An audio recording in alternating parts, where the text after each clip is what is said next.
Assalamualaikum warahmatullahi wabarakatuh.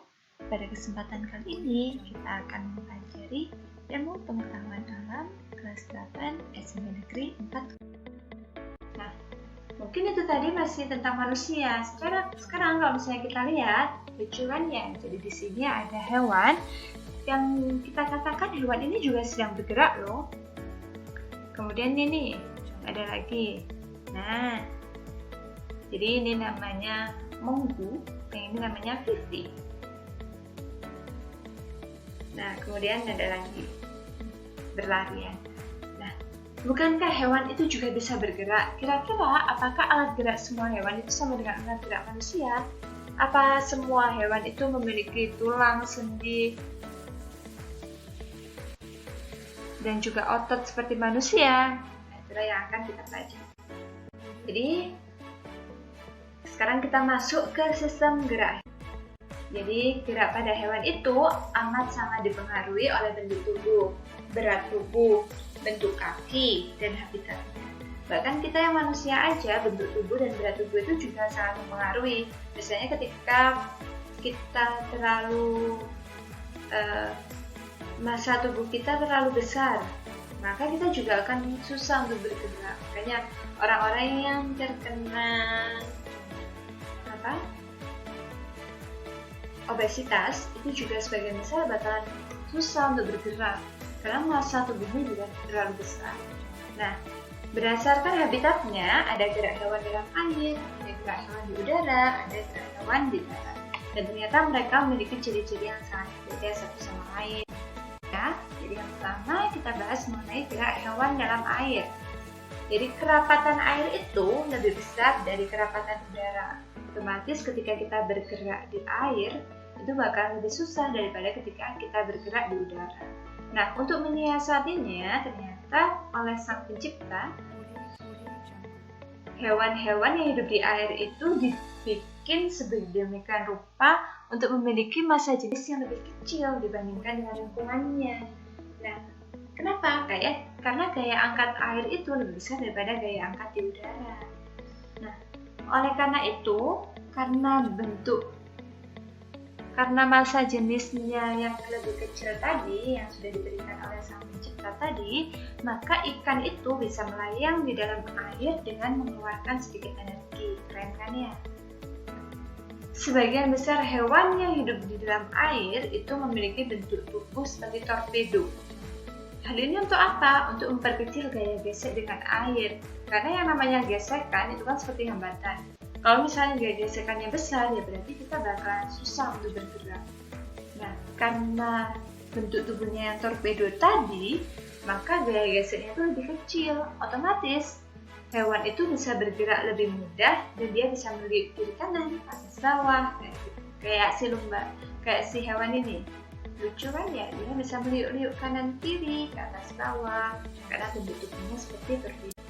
Ciri-ciri hewan air yang bisa memudahkan dia untuk bergerak dalam air itu yang pertama adalah bentuk tubuhnya aerodinamis. Nah, bentuk tubuh yang seperti ini dia itu bisa mengurangi hambatan saat bergerak di dalam air.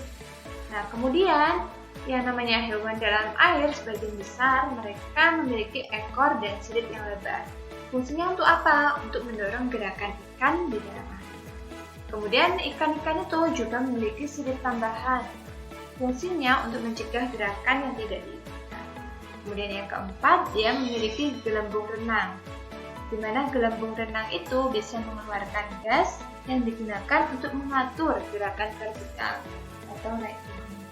Dan yang kelima, dia memiliki susunan otot dan tulang belakang yang fleksibel. Fungsinya untuk mendorong ekor ikan di dalam air. Nah, sekarang gimana dengan sistem gerak hewan yang ada di udara? Nah, hewan itu bisa terbang dengan cara mengepakkan sayapnya. Tubuhnya memiliki gaya angkat ke atas yang besar. Kenapa kok dia butuh gaya angkat yang besar?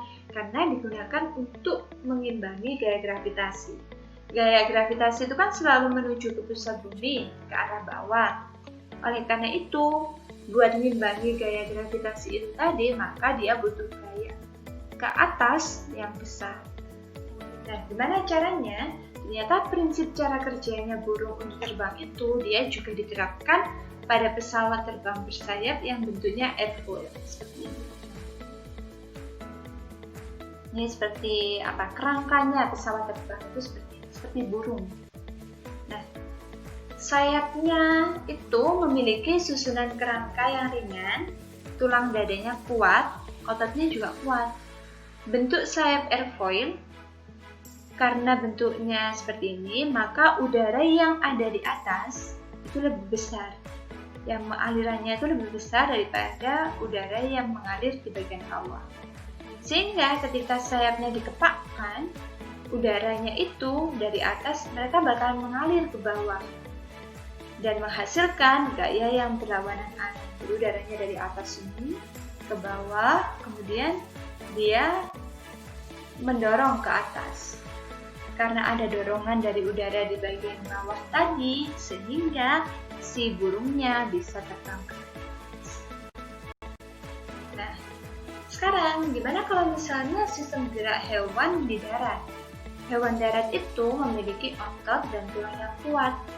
Fungsinya untuk apa? Untuk mengatasi inersia. Inersia itu kelembaban, kemalasan, dan menyimpan energi sehingga bisa melakukan berbagai aktivitas.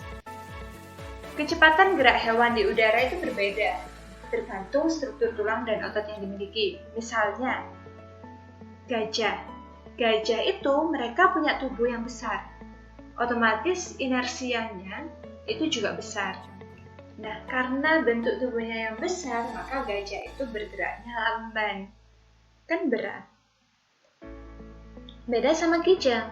Kijang itu dia punya kaki yang ramping, kecil banget kan ya kakinya. Nah, kemudian dia itu bisa banyak berlari dan melompat. Kenapa? Dia itu sukanya melompat karena gaya gesek udara itu jauh lebih kecil dari gaya gesek permukaan tanah. Karena gaya gesekannya kecil, berarti kan gerakannya lebih bebas. Oleh karena itu si kijang bisa lompat-lompat, bisa bergerak jauh lebih cepat. Bayangkan kalau misalnya si gajah ini dia ingin mengurangi gaya gesekan, berarti dia melompat. Nah, tapi kakinya dia nggak kuat untuk menopang massa tubuhnya, inersianya yang besar. Kadang kan kita juga seperti itu. Kalau misalnya kita terlalu berat, tubuh kita terlalu berat, massanya terlalu besar, itu juga bakalan susah bergerak karena inersianya kita besar. Nah, kalau misalnya kita kecil, kayak makanya atlet-atlet lari itu, atlet-atlet maraton, sebagian besar kan mereka punya tubuh yang kecil, yang ramping, body curls. Nah, kenapa? Karena itu bisa membuat dia itu bergeraknya lebih bebas. Sama seperti gerak manusia di darat. Oke, itu tadi untuk sistem gerak manusia dan hewan.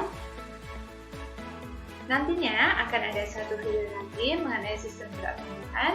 Untuk sistem gerak manusia dan hewan, jika ada yang masih kurang dipahami, bisa langsung kalian tanyakan.